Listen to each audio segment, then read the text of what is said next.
Catfish. What is catfish?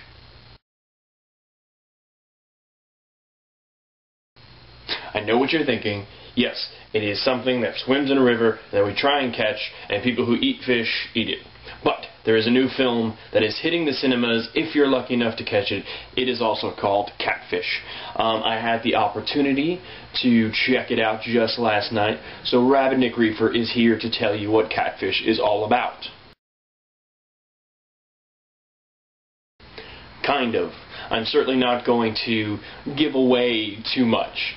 Catfish is documentary. It's a documentary style film. There's a lot of debate going on whether it's legitimate, like straight up, you know, this really happened and we filmed it, or it's a staged documentary, kind of like the Blair Witch Project or something like that. If it tells the tale of this guy named Neve, who is a young man in New York City, and he lives with two filmmakers, and they notice that he's met somebody online, somebody over on the Facebook, and him and this girl, her name is Amber, strike up a relationship, and she's a painter, and she sends him paintings, and somehow through all of this convoluted story he meets, or thinks he meets, her sister.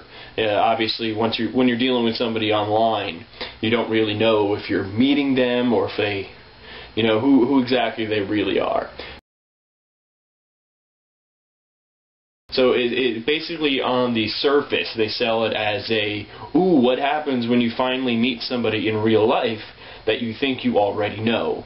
And then at the end of the trailer, they kind of give you this sense of foreboding, like it might be a horror film, and it might be, you never know.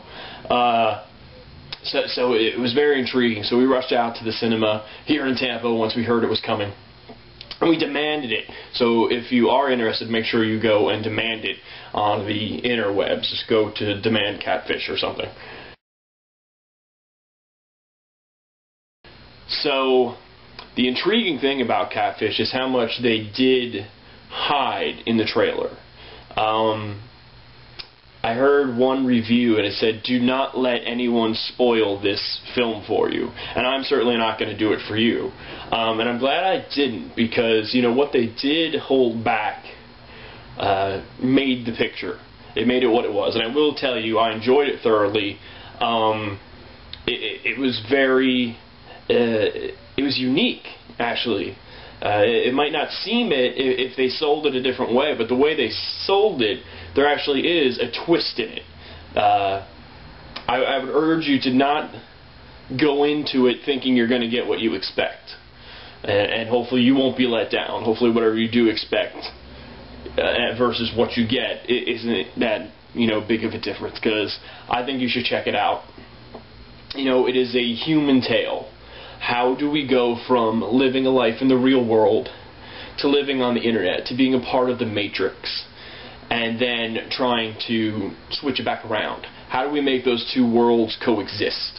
That is something I'm trying to figure out. I'm doing a project right now. I'm filming my own documentary called Blackout. You can check it out on YouTube by searching Rabid Nick Blackout, or go to rabidnick.com. But basically it is an experiment where I disconnect from the online world. I disconnect from the Facebook and try and see what is left in the world, and I'm trying to live a life. So that really came to a head while watching Catfish, because here are these people who are cultivating some sort of bond together only through, you know, online communication and a couple of phone calls. But there's nothing really there.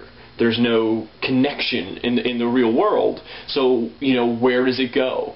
And Neve in the film pushes it to a point where there is really only a few outcomes, and we get to see one. And as the picture unfolds, we really get to see a lot of the darkness. We get to see a lot of human condition. And, you know, there is definitely some horror in the film, depending on your outlook. So if you've got a couple hours this weekend and you don't want to go see, you know, the big blockbuster, you know, the Facebook movie, if you want to disconnect and have a blackout of yourself, go check out Catfish and you try and figure out what it's all about. Let me know in the comments what you think. And yeah, I'll be seeing you.